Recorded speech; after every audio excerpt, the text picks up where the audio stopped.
the most important area to adjust is the atlas, and I still believe that. Hey everyone, Dr. FJ, West Bend, Wisconsin, chiropractor. We're gonna go through x-ray analysis. I wanna thank Dr. D. May and Dr. Sean for staying on me to get this done. So when you're doing analysis, and this is number one for atlas upper cervical analysis, anasium is gonna be the most accurate. However, if you haven't taken any, you don't know how to take them, every doc, chiropractor graduates knowing how to take an A to P open mouth. So, so we'll go through that, and then I'll do videos going in the future on how to take a good nasium x-ray and how to analyze a nasium x-ray as well.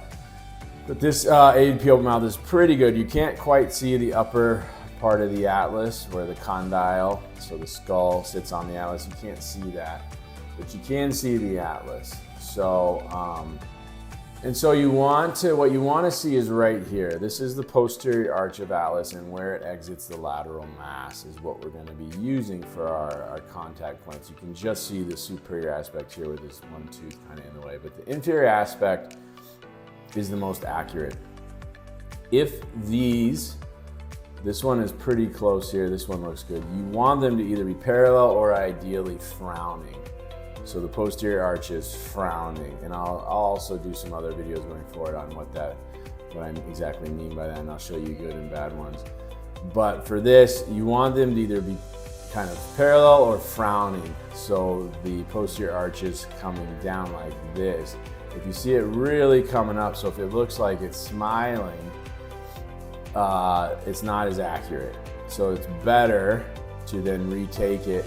And the way you fix that is you can either tent the central ray or have them try to tilt their head down. Now with an A to P open mouth, it gets a little trickier because then the teeth may get in the way if you tilt too much. With a nasium, it won't matter. You just keep tilting their head down, have them basically tuck their chin down and looking down until you get, and you'll get a lot of that information from the S-line, so you can go to our how to analyze a lateral cervical, a lateral neck x-ray, how to explain that. For this, you got an A to P open mouth and APOM x-ray, and you can see here, you got to be able to see this clearly, where the posterior arch exits the lateral mass. And what you want to do, if you have a software that has either NUCA, orthospinology, AO, any of those, you're going to take a point, you're going to click here at this most lateral inferior point, right there, and then you're going to click here at the most inferior lateral point. There we go. Okay. So now,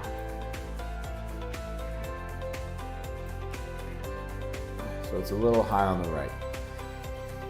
So then you want to look, and I'm going to zoom out for this, at head positioning. So remember that it is not just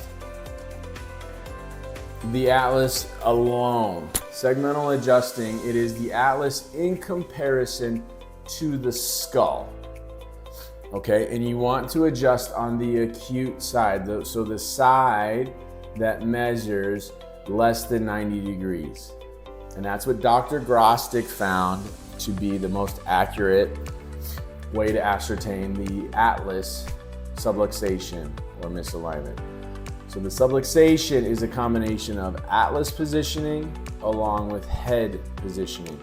Because again, you correct alignment globally. You're not going to make any global changes segmentally. You might release some tension, and that's great. But if you want to get people holding and really, really make strong changes, you have to change how their body is interpreting gravity. And the only way to do that is to make global changes. And that's the only way to make real measurable changes with alignment. So you have to also look here at the skull. And again, if you have NUCA, orthospinology, AO, any of these, and I'm sure probably there's some Pedimon, CBP, clear, different terminologies as well. You're gonna look at skull positioning here. Okay, and you want to bring the cephalometer or the cervical analysis instrument, and you can use the instrument. This is what the orthospinology one looks like. You can use this and you can put it on and you kind of tilt, and you want to get where the most amount of these points are the same on either side of the skull. So I'm going to zoom in a little bit again here, and then I'll bring it up. So we're coming here, we want to see where it kind of looks the same on both sides. It looks like it's going right through the center of the skull. So we bring it here. Okay, it looks like it's more on the right side. So we're going to bend it a little.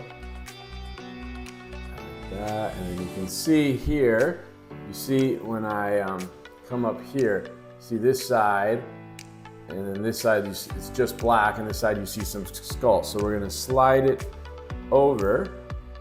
That looks good.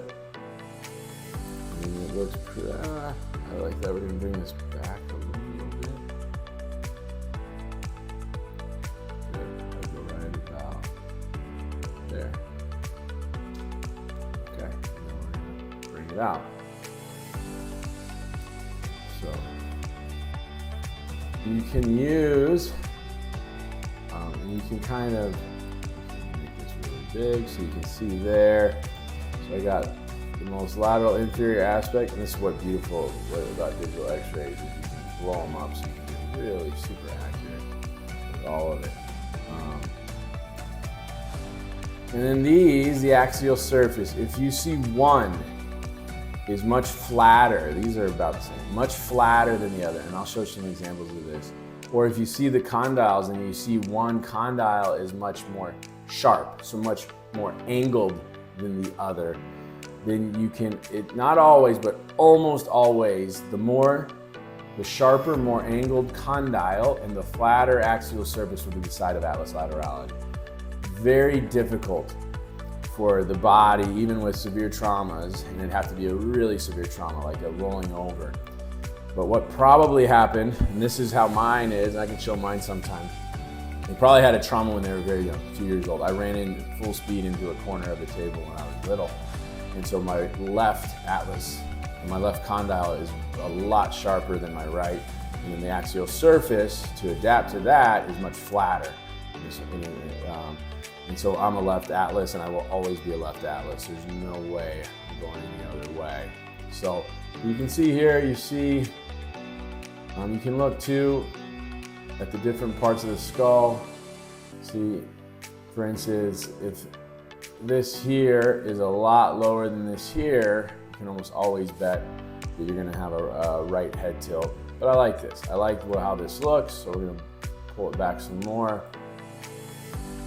And see, there's good. We got a right atlas, 1.5 degrees, okay? So that was pretty darn good. And so you're gonna adjust this on the right. Now I would just start by analyzing ADPL math and just start looking at these. So looking at the atlas, the posterior arch, and the lateral masses, and looking at the skull position. Because then it's a combination. What this means, right, 1.5, it means this angle here, this yellow line and this yellow line, they're measuring 88.5 degrees. So if we added 1.5 to 88.5, we'd have 90, perfect. And so this one over here is measuring 91.5. And you want to adjust on the acute, the smaller angle. That will allow you to reduce this and get it closer to 90 degrees. Now, how you adjust it, start with any way you want, well, you know how. Start with toggling or diversified, activator, or you could just do, Nuka Grostic style pulls. You could use an instrument like ortho, probably don't have AO. It's a big investment if you haven't learned. But just start adjusting however you want, but you'll know you're getting the atlas right. And as I've said, this is one thing, my understanding, if you watch my early videos from whatever, I think the first one was 14 years ago, 13 years ago. So now, a lot of my understanding has evolved and changed. But I've always said the most important area to adjust is the atlas, and I still believe that. I still believe this, and I've found it to be true over and over again. If you can get one misalignment, one subluxation right, always start with the atlas and really become a master of adjusting the atlas. And you'll see all your other techniques. If you do SOT, DNFT, Thompson, if you get really good at adjusting the atlas, all of those will work so much better. I've seen literally sacral subluxations change their presentation. I've seen the pelvis change its presentation once I cleared the atlas. So get really good at this. All right, so if you have any questions, please leave them in the comments. I'd be happy to answer any other videos that would help the explanation of this. I really want to help docs get this right. Again, I'll go through how to take an ADP open x-ray in case you went to chiropractic school that really didn't teach anything. But most people that went to a decent chiropractic school, they know how to take this x-ray. So the key is just being able to see the atlas, look at where those posterior arches are exiting the lateral mass. Then down the road, we'll get into nasiums, how to analyze the nasium, also how to take vertexes and other x-rays as well, and then the lateral x-ray and all that. And we'll put it all together over time. But really just start here analyzing these. If you're super gung-ho, then wait for my nasium x-ray. Start taking nasium x-rays and analyzing them, and then adjusting however you know how to. But at least if you start this, you can say with pretty good certainty that this is going to be a right atlas.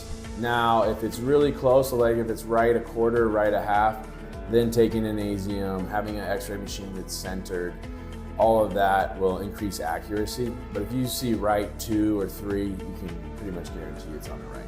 So hope this helps, guys and girls out there, and I just appreciate all chiropractors who are out there working hard to get better and do the very best you can for people, because we need more successful chiropractors. We need more quality chiropractors that are out there really adjusting and correcting subluxations and misalignments, not just popping and praying.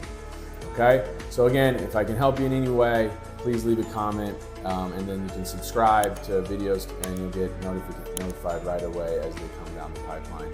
Thanks again, and hopefully this helps you help your patients take charge of their health.